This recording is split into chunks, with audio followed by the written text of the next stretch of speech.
안녕하세요. 한방피부과 전문의 장유진 한의사입니다. 갑자기 추위를 느끼거나 무서운 이야기를 듣거나 놀라거나 위험을 느끼는 등의 상황에서 순간적으로 피부가 오돌토돌하게 만져지고 털이 서는 경험 해보신 적 있으시죠? 우리가 소름, 닭살이라고 부르잖아요. 소름, 닭살은 오돌토돌한 증상이 금방 사라지고 피부가 원래대로 돌아오죠. 하지만 피부에 오돌토돌하게 생기는 닭살이 지속되는 경우가 있는데요. 바로 모공각화증입니다. 모공각화증이 있는 분들이 꽤 많은데요. 거칠고 깨끗하지 못한 피부 때문에 짧은 옷을 입을 때도 신경이 쓰이고 또 없애고 싶지만 생각보다 쉽지 않아서 고민도 많이 되죠. 이번 영상에서는 나를 괴롭히는 모공각화증이 어떤 질환인지에 대해서 알아볼게요. 모공각화증은 모공 입구와 그 주변에 각질이 탈락되지 못하고 쌓이는 것으로 모공마다 각질 덩어리가 생겨서 오돌토돌하게 보입니다. 또 각질이 모공 입구를 막아서 털이 매몰되어 있는 경우도 많고요. 오래된 각질은 일정한 주기로 탈락이 되어야 하는데 이것이 정상적으로 탈락되지 못하고 계속 쌓여서 모공 입구를 막는 질환입니다. 그래서 닭살과는 달리 쉽게 사라지지 않고 팔, 다리, 등의 윗부분 등 특정 부위에 증상이 지속되죠. 반면 닭살은 체온이나 심리적인 변화로 인해서 교감신경계가 항진되고 일시적으로 근육이 수축하면서 털이 서고 모공 입구 부분이 오돌토돌하게 만져지는 것으로 모공이 있는 부위 어디든 생길 수 있고 유발 자극이 없어지면 오돌토돌한 증상도 사라지죠. 모공각화증은 가려움이나 통증은 동반하지 않고 오돌토돌하게 올라오는 증상만 나타나는 경우가 많은데요. 보기가 싫으니까 자꾸 만지거나 긁거나 뜯는 분들이 많아요. 그런데 이런 행동은 피부를 손상시켜서 오히려 증상을 악화시킬 수 있어요. 모공 주위가 붉어지거나 어두운 갈색으로 변하면서 색소 침착까지 나타나서 보기에도 더 좋지 않게 되고 심한 경우 세균 감염까지 발생할 수 있습니다. 모공각화증은 주로 위팔의 바깥쪽, 허벅지에 잘 발생하지만 등, 얼굴, 몸통 등에도 생길 수 있는데요. 얼굴에 발생하는 모공각화증은 좁쌀여드름과 감별이 필요합니다.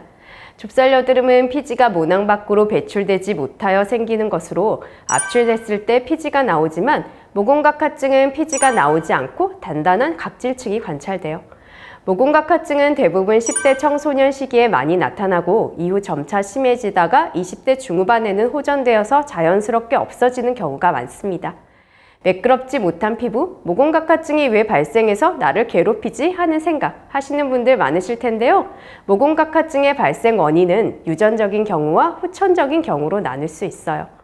유전적인 경우가 많은데요. 상염색체 우성 유전으로 부모 중 한 사람이 모공각화증이 있다면 자녀에게 발생할 확률이 50%입니다. 가끔 환자분께 유전일 가능성이 크다고 말씀드리면 저희 엄마 아빠는 모공각화증 없으세요? 라고 하시는 경우가 있는데요.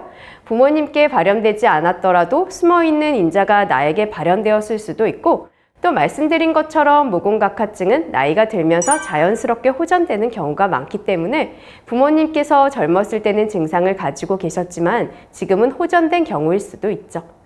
또 피부가 건조하거나 아토피 피부염과 같은 피부 질환이 있는 경우 모공각화증이 흔하게 나타나는데요. 앞서 말씀드린 것처럼 오래된 각질은 일정한 주기로 탈락이 되어야 하는데 피부가 건조한 경우에는 이 과정이 원활하게 이루어지지 않아서 각질이 쌓이는 모공각화증이 잘 발생할 수 있어요. 이 밖에도 지나치게 잦은 샤워, 때를 미는 습관, 지나친 난방 등으로 피부가 건조해지면 가려움이 발생할 수 있는데요.